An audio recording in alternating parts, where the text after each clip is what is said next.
If an uprising occurs, I will without a doubt take appropriate measures. We'll see. But I can tell you, the night before last was terrible, and the night before that was terrible too. As you saw, almost all the television channels showed it. People with huge heavy hammers were hitting the asphalt, the curbs, breaking them, passing large pieces of concrete to others. They were climbing onto the bridges. They climbed onto bridges, throwing concrete onto roofs. They were throwing it at our police officers, throwing it at our... We stopped it. They are...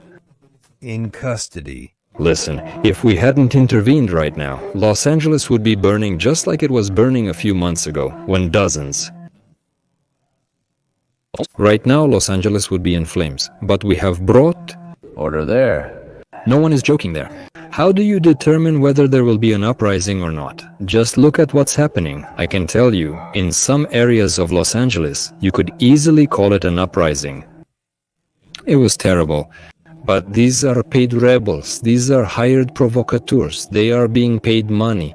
When you look at what they're doing, where they're going, everyone asks, what is he doing? And he's banging on the curb. One guy was banging on the curb, breaking it, and handing out big pieces of granite. In some cases it was actually granite and concrete. He would pass it to others, they would run out with them, and then others would throw it at the soldiers' faces, throw it at the police officers' faces. Some of them suffered serious injuries.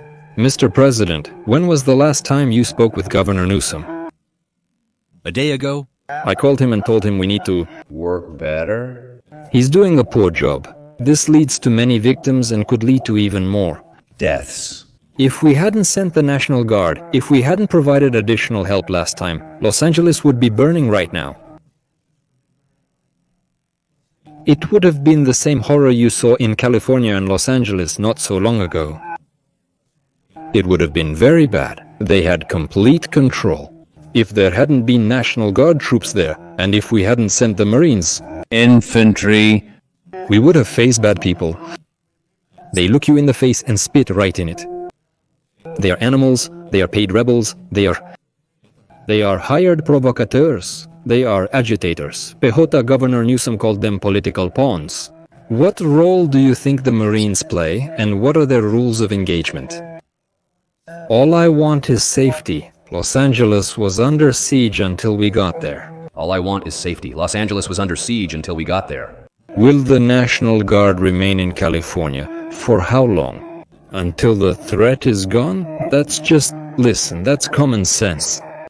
You asked me that question. When there's no danger, they'll leave. You would have had a terrible situation if I hadn't sent them there. Terrible. Right now, you would be talking about many casualties and massive destruction, which fortunately will not happen. I think if you look at what was happening, every night it was getting calmer and calmer. They were met very decisively by bad people, sick people, who do things like this. But in many cases, not all, but in many, these were people who were paid. They really are with provocateurs. The president talked about this before and was not going to allow this to happen again in another city. And this is possibly the first case out of many.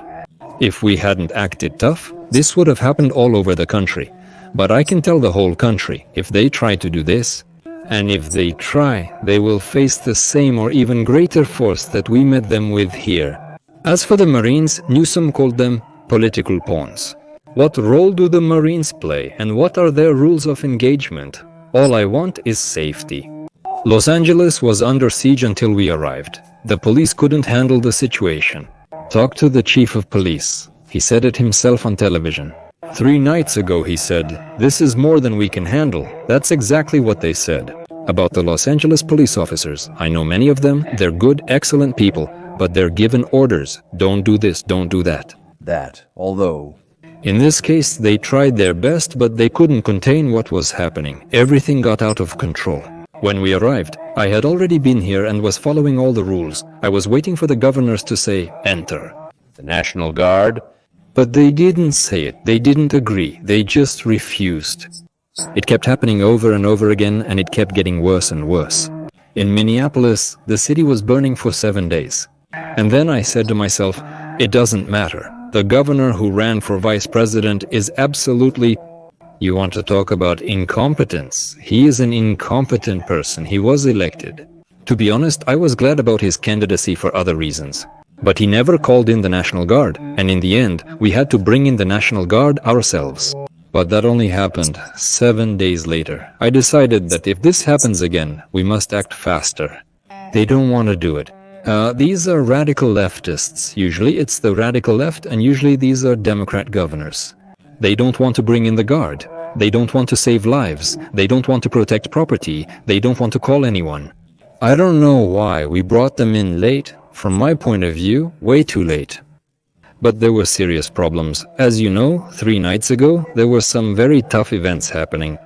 If we hadn't brought in the National Guard quickly, Los Angeles would have burned to the ground by now. They come from prisons, psychiatric institutions from all over the world, and we will not allow them to stay here.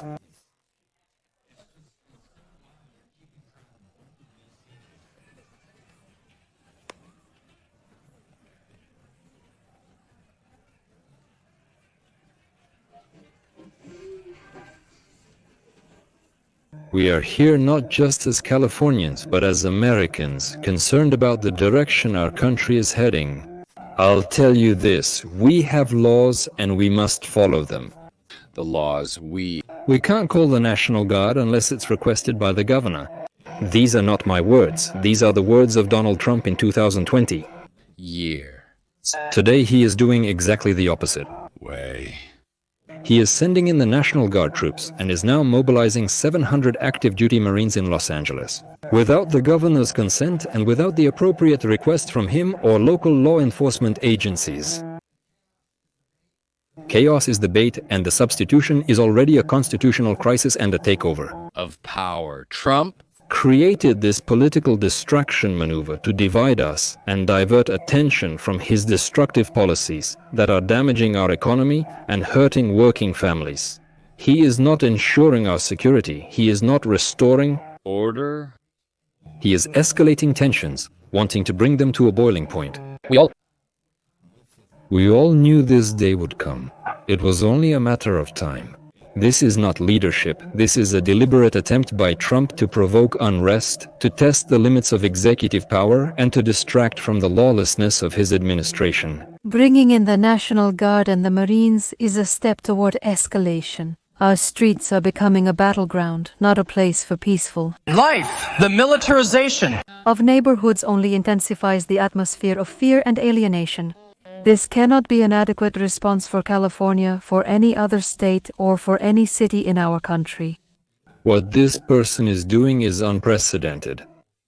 But that's exactly what he does best, dividing people, sowing chaos, testing the limits of his authority, and at the same time distracting attention from the many destructive programs he is trying to impose on the people of the United States of America. This needs To be stopped. This is unfair to the servicemen who were drafted. This is, without a doubt, unfair to the people who peacefully... Protest. And the right to peaceful protest is important. We are here because we support our voters and immigrant communities across the country. We stand with them so they can peacefully take to the streets, as many have already done. We must put an end to Donald Trump's inhumane attacks on immigrant communities and on our Constitution.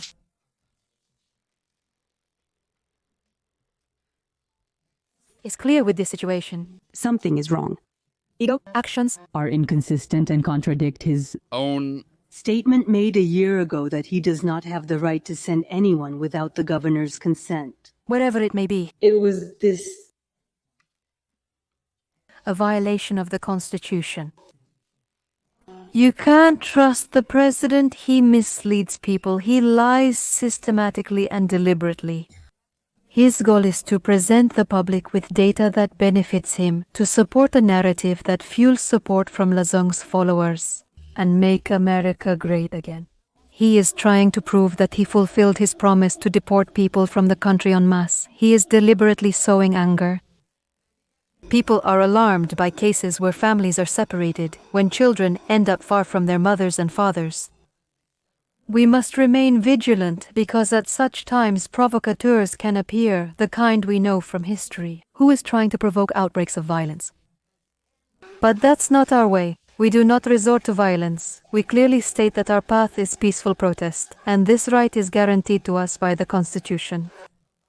The call is obvious. It is necessary to stop this president who is spreading lies.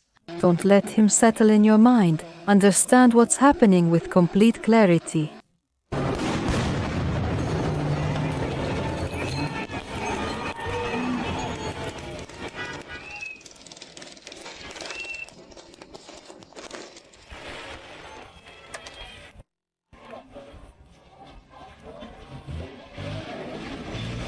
Subtitles created by